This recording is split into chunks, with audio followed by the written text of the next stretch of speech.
Bonjour Sakandé Cissé, vous êtes directeur général de Snedeye Technologies. Bienvenue sur ce plateau d'Inspire and Connect. Merci. Est-ce que vous pouvez nous présenter un petit peu ce que fait le groupe Snedeye Technologies? Snedeye Technologies, la filiale technologie du groupe Snedeye qui opère dans 4 domaines d'activité. L'immobilier, l'énergie, le transport et bien entendu les technologies du numérique. Et Snedeye Technologies justement met à disposition des solutions innovantes dans le domaine des technologies du numérique. D'accord. Et donc nous avons eu à mettre en place des systèmes tels que les plateformes de gestion et d'obtention du passeport biométrique en 72 heures, une plateforme de e-visa qui permet à tout citoyen du monde de pouvoir venir facilement en Côte d'Ivoire avec des clics, rien qu'avec des clics sur le net, d'accord. Et puis nous avons aussi procédé à la dématérialisation des services publics tels que la patente et la gestion des liasses fiscales. Il y a une plateforme spécifique que vous avez développée, une plateforme digitale, e-santé, je crois. Ah oui, e-santé, c'est vraiment un projet structurant et qui va permettre à la Côte d'Ivoire d'avoir un système de santé performant. Du moins, on va optimiser, n'est-ce pas, la performance du système de santé ivoirien avec le système e-santé qui en fait a un point focal, c'est le dossier patient informatisé. Donc le dossier patient informatisé justement va permettre d'éviter un certain nombre de choses. Je vous donne un exemple. Quelqu'un va par exemple, il se rend dans un centre de santé A pour des soins. Et dans ce centre de santé A, on se rend compte qu'il est diabétique. D'accord.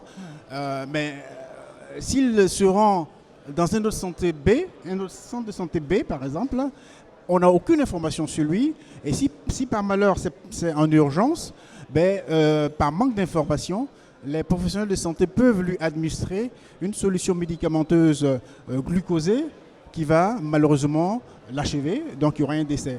Donc nous, notre solution justement va permettre d'éviter cela, de telle sorte que lorsqu'un patient est enregistré dans n'importe quel centre de santé sur le territoire ivoirien, que ce soit un centre de santé public ou privé, que l'information soit partagée de façon sécurisée dans tous les centres de santé, de telle sorte que les professionnels de santé habilités puissent avoir accès à ce DPI qui permettront de connaître donc le patient et lui administrer les soins appropriés. Alors on passe de la santé à la protection de l'environnement à l'heure du dérèglement climatique et de la dégradation de nos écosystèmes malheureusement. Chez Snedeye Technologies, vous vous êtes intéressé à cette question et vous avez mis en place des actions. Quelles sont-elles ? Oui, en fait, il y a ce qu'on appelle, il y a un projet phare au niveau du ministère de l'Environnement et du Développement durable, dénommé la Maison de l'Environnement et du Centre numérique des données environnementales et sociales, qui vise en fait à faire en sorte que la population ivoirienne s'intéresse beaucoup à la protection de l'environnement, mais pas que ça. Le ministère veut mettre en place tout un ensemble d'outils pour justement protéger l'environnement. Et donc, Snedeye a mis en place tout un système numérique pour contrôler, n'est-ce pas, la qualité de l'air, de l'eau, des terres, afin de pouvoir protéger l'environnement et donc détecter les niveaux de pollution. Et pour cela, c'est important de le dire, en pratique, nous allons déployer 400 équipements de laboratoire et 500 équipements de surveillance pour justement mettre en place tout ce système de contrôle de l'environnement et aider à faire en sorte que la Côte d'Ivoire soit un pays qui protège l'environnement. Son environnement. Merci beaucoup Sakandé Cissé d'avoir été avec nous. Je rappelle que vous êtes directeur général de Snedeye Technologies. Profitez encore de l'événement BPI tout au long de cette journée. Merci. Je vous en prie. Merci beaucoup. C'est moi qui vous remercie.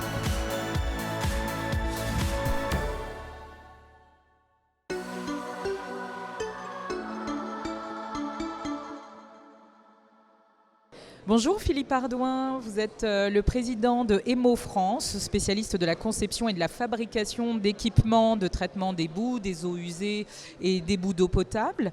Vous intervenez à la fois sur le territoire français et aussi à l'international. Est-ce que vous pouvez nous présenter rapidement, en quelques mots, les retours d'expérience que vous avez en Afrique par rapport à vos activités? Oui, bonjour. En effet, EMO a une vocation internationale. Nous sommes présents sur tous les continents. Et l'Afrique a toujours été une cible importante pour nous, compte tenu de l'histoire que nous avons avec l'Afrique. Nous avons travaillé, prospecté depuis plus de 30 ans sur l'Afrique. Et puis, il faut le dire que, tout d'abord, ça a été l'Afrique du Nord qui a été ciblée en priorité, plus facile par rapport à l'histoire aussi, sans doute. Et malgré nos prospections sur l'Afrique subsaharienne, ça a été un peu plus laborieux. Donc, il a fallu qu'on revoie notre stratégie de vente simple d'équipements, de ce que nous faisions en Afrique du Nord. Il a fallu qu'on revoie cette stratégie en disant, maintenant, pour cibler ces pays de l'Afrique subsaharienne, nous allons proposer des solutions beaucoup plus globales, à savoir des marchés clés en main, répondre à des projets clés en main pour pouvoir proposer à la fois nos compétences en termes de process et également nos équipements. Voilà, donc ce qui fait qu'aujourd'hui, depuis quelques années, depuis qu'on a changé cette stratégie, on a acquis de nombreuses références, que ce soit en Côte d'Ivoire, mais aussi au Ghana, en Éthiopie, au Gabon, voilà. Donc... Et justement, le marché ivoirien, quelles sont vos perspectives et vos contraintes? Eh bien écoutez, j'ai des perspectives, nous sommes très optimistes. Ce matin, j'entendais ce matin, tout le monde parlait de dynamisme du marché ivoirien et c'est un fait, on peut le constater. C'est un marché qui semble très porteur, concurrentiel, comme tous les marchés malheureusement, mais très porteur. Nous sommes optimistes puisque on a déjà des références, on a créé une succursale d'ailleurs pour répondre à ces références et on envisage maintenant de passer à l'étape suivante, à savoir créer une filiale dans les prochains mois pour nous structurer ici, donc recruter, hein, voilà, et voilà le côté très positif et notre optimisme. Et en plus, je te dirais, l'objectif de cette filiale qu'on va créer, c'est qu'elle serve de support pour notre développement sur toute l'Afrique de l'Ouest. Et justement, une journée comme celle-ci chez BPI France, avec toutes ces connexions qui sont possibles. Oui, voilà, donc c'est une journée très positive, évidemment, parce que ça permet de rencontrer beaucoup de monde, d'échanger justement. Ce qui est important, toujours pareil, c'est d'avoir des relations, se constituer un réseau d'influence un petit peu pour connaître les marchés, pour connaître les tendances, etc. Donc c'est cette opportunité que je saisis lors de cette journée. Et puis également... compléter les liens qu'on a avec BPI, parce que BPI aujourd'hui, pour nous, c'est fondamental. Tous les financements, toutes les garanties que peut nous apporter BPI vont être un levier pour notre développement ici en Côte d'Ivoire et en Afrique de l'Ouest, on va dire. Donc pour vous, c'est plutôt une journée de connexion et qui vous a inspiré pour continuer vos activités sur le continent africain. Tout à fait, c'est une étape pour continuer et développer notre activité ici sur la Côte d'Ivoire et sur toute l'Afrique de l'Ouest, encore une fois. Merci beaucoup Philippe Ardouin. Merci. Je vous souhaite beaucoup de succès et de pouvoir continuer à suivre le reste des activités de la journée BPI France. Très bien, merci.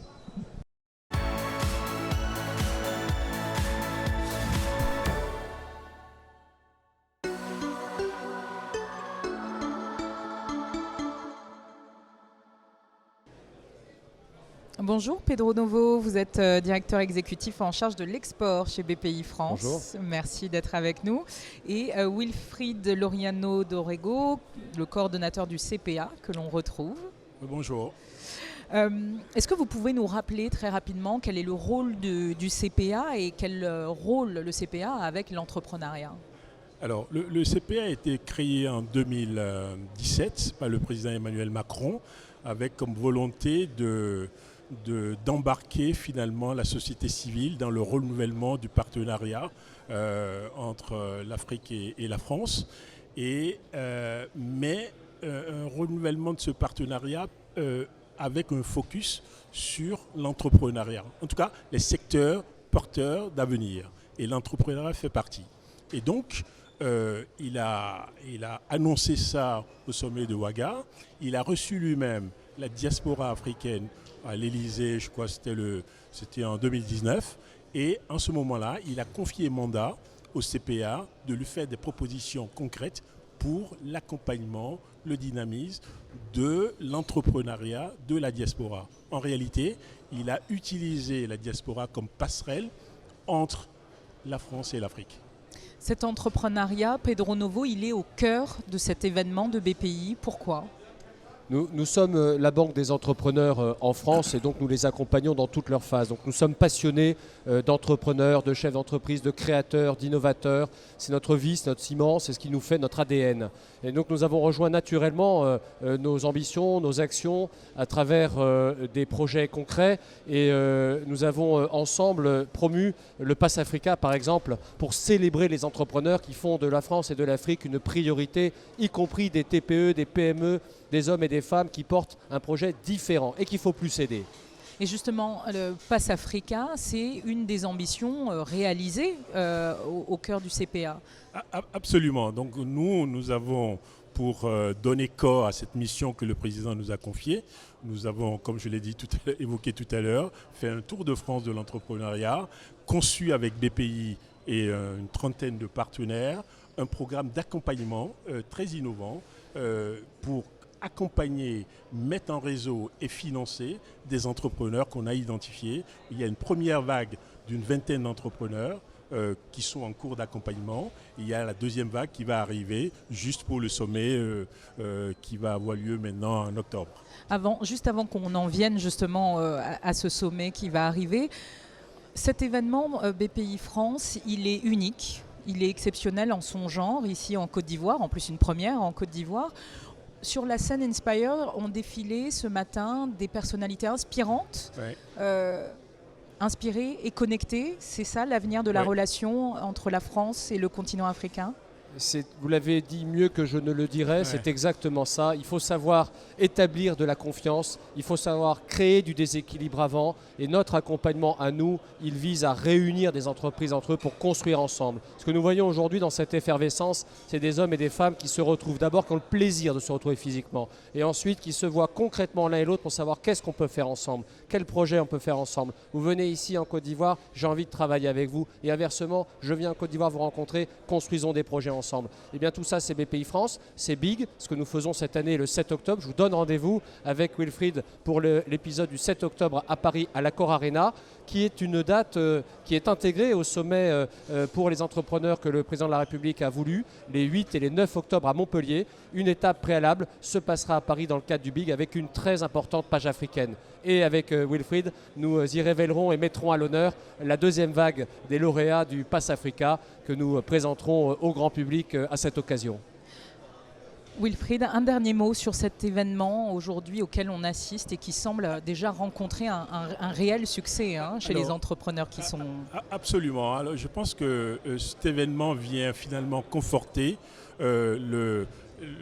l'intuition qu'on a eue que l'entrepreneuriat, c'est un must pour le continent. Et c'est pour ça qu'on l'a pris sous l'angle de la diaspora. Mais en réalité, c'est tout le continent qui est concerné. Et c'est la belle démonstration, et tous les intervenants l'ont dit aujourd'hui.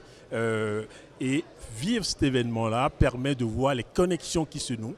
C'est aussi ça, je pense, qui est important en fait. Il y a l'événement, mais il y a toutes les connexions qu'on peut faire en participant à ces événements. Et j'ai eu plaisir à accompagner les entrepreneurs que nous accompagnons et à les connecter à l'écosystème que j'ai pu rencontrer aussi. Merci beaucoup messieurs d'avoir partagé ce plateau avec nous. Merci beaucoup.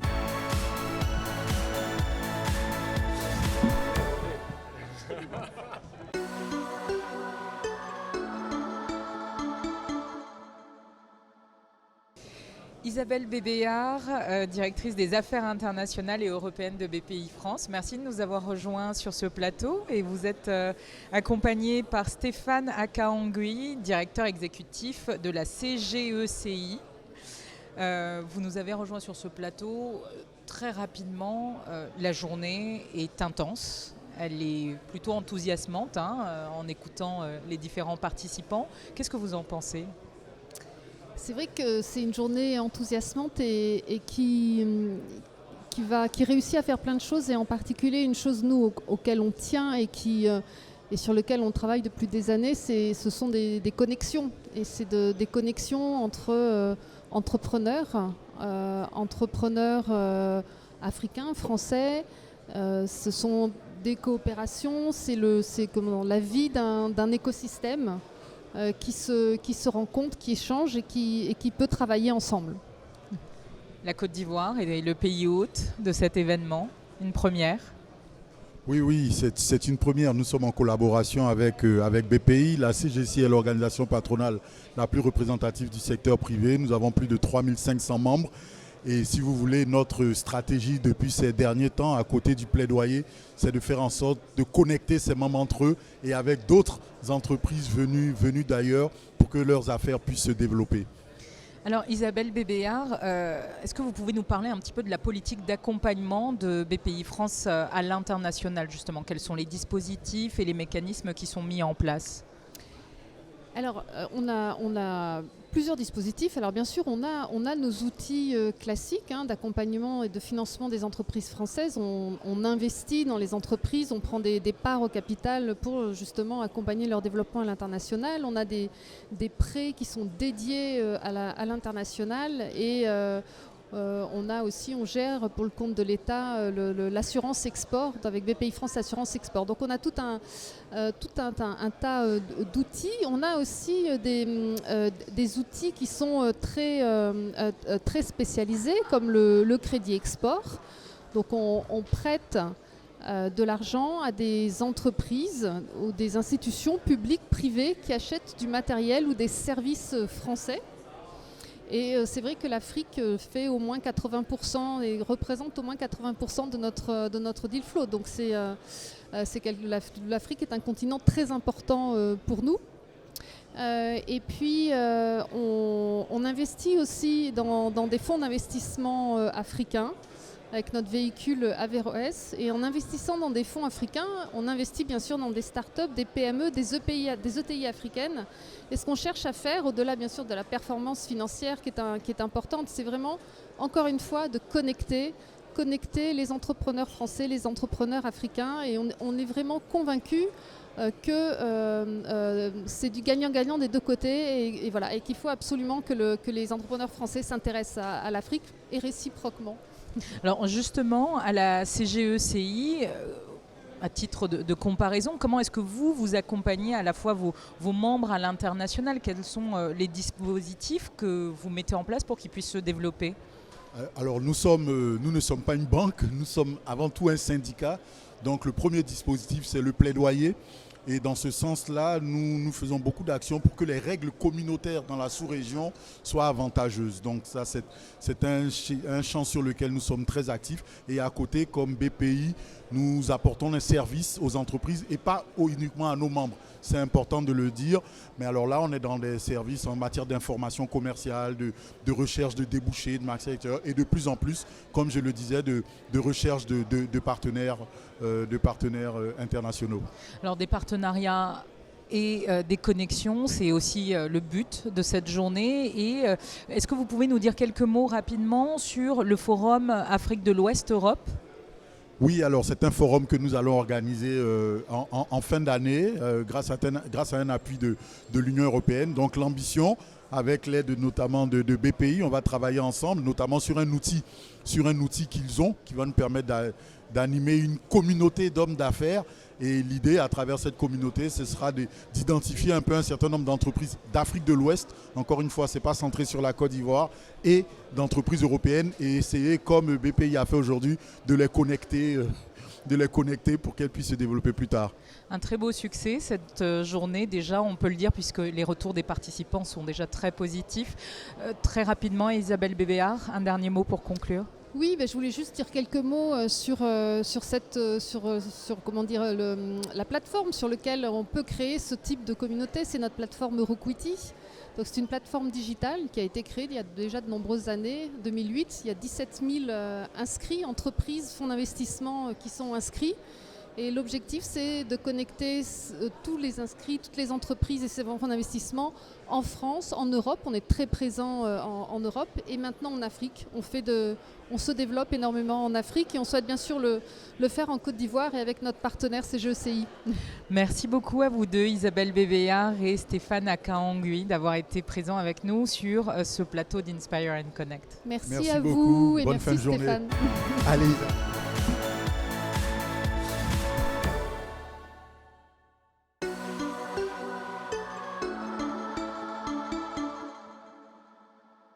Tamim El-Zain, bonjour et merci de nous avoir retrouvés sur ce plateau. Vous êtes le managing partner de Seedstar Africa Ventures. Alors, ça semble peut-être un peu barbare, mais qu'est-ce qu'il y a derrière ce titre ? Alors Seedstars Africa Ventures est un fonds d'investissement dédié à l'Afrique subsaharienne. On investit dans des entreprises en early stage, donc des entreprises assez jeunes, pour les aider à se développer, en leur apportant évidemment du capital, mais aussi du support opérationnel. Alors justement, vous leur apportez du capital, ça veut dire qu'il y a un manque. Est-ce que vous pouvez nous expliquer un petit peu quel est ce manque, comment ça s'exprime et quel support disponible en Afrique il existe pour accompagner des startups ? Alors, ce qu'on observe depuis quelques années, c'est que les écosystèmes africains progressent énormément en termes d'offres de financement. La partie très amont de la chaîne de valeur, avec des business angels, avec des accélérateurs, des incubateurs, c'est beaucoup structuré. C'est loin d'être parfait encore, mais les écosystèmes ont vraiment progressé sur cet aspect-là. Les gouvernements également, dans de nombreux pays, on l'a vu aujourd'hui, font énormément pour encourager le développement de l'entrepreneuriat. À l'autre extrémité de la chaîne, on a beaucoup de fonds d'investissement qui ont du capital disponible, mais qui ne peuvent structurellement investir que dans des entreprises déjà assez développées. Ce qui manque aujourd'hui, c'est vraiment des fonds d'investissement qui sont capables de faire le lien entre les deux bouts de la chaîne de valeur. Et justement, c'est ce maillon-là que vous entendez combler. Exactement.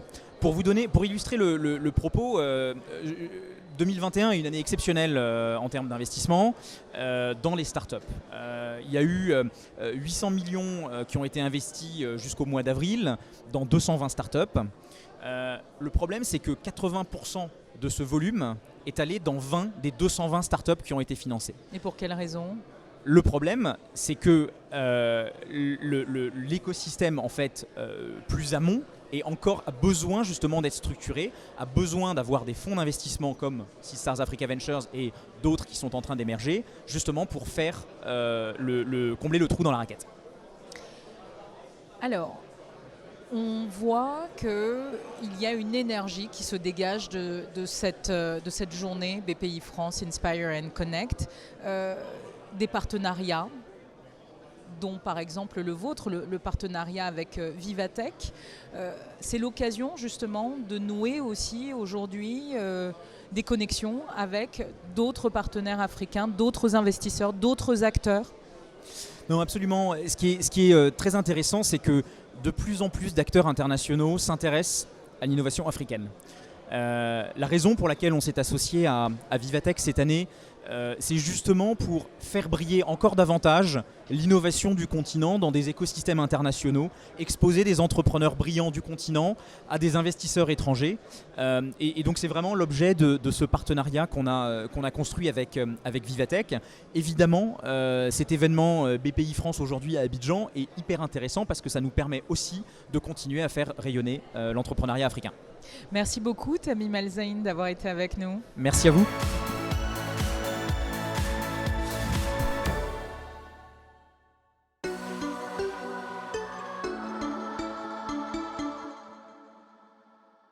Laurine Kwasi-Olson, vous êtes la fondatrice de Birimian. Bonjour. Merci de nous avoir rejoints sur ce plateau et vous êtes accompagnée de Loza Maleombo, directrice artistique et fondatrice de la marque Loza Maleombo. Merci à toutes les deux de nous avoir rejoints. On va parler luxe, on va parler mode, on va parler création. L'enjeu de l'accélération et la croissance des marques africaines, ça vous tient à cœur, Laurine Kwasi-Olson? Fondamentalement parce qu'aujourd'hui, lorsque nous regardons les créateurs africains, et Loza en est un exemple mais formidable, l'on est frappé par leur créativité, par leur talent, par leur dynamisme, mais surtout par leur manque d'infrastructures, leur manque de financement et leur difficulté à avoir accès à un écosystème. Donc c'est tout ça l'enjeu de l'accélération, c'est de faire en sorte que l'on offre à ces marques l'écosystème qui est bénéfique et qui est fertile et qui leur permet de croître à l'international. Donc ce que nous faisons, nous, c'est identifier des marques à fort potentiel de croissance et leur mettre en place une stratégie d'accélération se basant sur en fait un accompagnement avec un réseau d'experts et ensuite un financement. Cette problématique du financement, vous en êtes entre guillemets victime, Loza Maleombo, et notamment dans le secteur de la mode et du luxe. Quand on a votre talent, quand on a l'exposition que vous avez pu avoir jusqu'à des artistes américains, comment est-ce qu'on peut espérer accéder à des financements de façon plus simple, comme un autre entrepreneur en fait? La problématique du financement a été ma problématique depuis la formation de mon entreprise. Et puis surtout, pendant l'ascension de l'entreprise, justement, avec la visibilité de stars américaines ou de stars internationales qui portent les vêtements. Parce que ce qu'on remarque, c'est qu'il y a une demande, bien sûr, qui répond de cette visibilité. Et on n'arrive pas à suivre avec la production, ni avec les infrastructures qu'on a déjà établies. Surtout que certains d'entre nous fonctionnent encore au modèle artisanal. Donc c'est vraiment une problématique pour nous. Voilà. Donc c'est comment relier ce secteur artisanal avec une industrie plus productive pour répondre à cette demande, parce que la visibilité elle est là et c'est ce qui vous a notamment motivé, je crois. Absolument, la visibilité est là, la demande est là. Le problème de ces marques, c'est pas tant une problématique d'avoir accès à des marchés. Elles sont vraiment inondées de demandes. La problématique, c'est renforcer la production, disposer des moyens pour pouvoir y répondre. Donc nous sommes un passeur quelque part entre ces marques, les marchés auxquels elles s'adressent et la demande. Donc nous renforçons leur capacité de production, donc nous jouons sur l'offre et la demande, de toute façon, elle suivra naturellement de par l'engouement qu'elle suscite et de par le succès en fait dont elles sont déjà victimes. Quand on voit que la création sur le continent est en pleine ébullition, quel avenir et quelle perspective pour ce secteur du luxe et de la mode il y a sur le continent? Je pense que c'est forcément un avenir positif.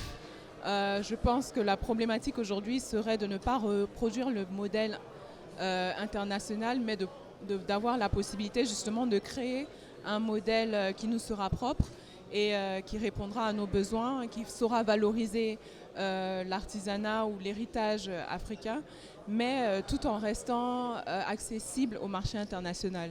Voilà. Laurine Kwasi-Olson, ce matin, vous étiez sur la scène Inspire. Comment est-ce que vous avez vécu ce moment? C'est quand même une journée unique pour BPI France et en Côte d'Ivoire. Votre pays en plus. Mais exactement, c'était un moment formidable parce que premièrement j'ai parlé avec le cœur, deuxièmement effectivement il s'agissait d'une première fois pour à la fois BPI et pour nous, et parce que véritablement je pense qu'on a tous pris rendez-vous aujourd'hui avec notre histoire et que ce que nous sommes en train de faire aujourd'hui est unique et que nous, à travers cet événement-là, prenons la plume de cette nouvelle histoire que nous écrivons en fait au féminin à travers la culture. Donc c'était un moment unique et j'ai pris énormément de plaisir à pouvoir raconter cette histoire et j'espère avoir été inspirante pour que plusieurs personnes maintenant nous suivent dans cette nouvelle aventure. Inspiré et connecté, c'était l'occasion aussi pour des artistes de votre talent de pouvoir convaincre des investisseurs que la mode, le luxe, la création, c'est aussi un secteur dans lequel il faut investir. Absolument. Merci. Merci à toutes les deux d'avoir été avec nous sur ce plateau. Inspire and Connect continue. Merci beaucoup. Merci à toi. Merci.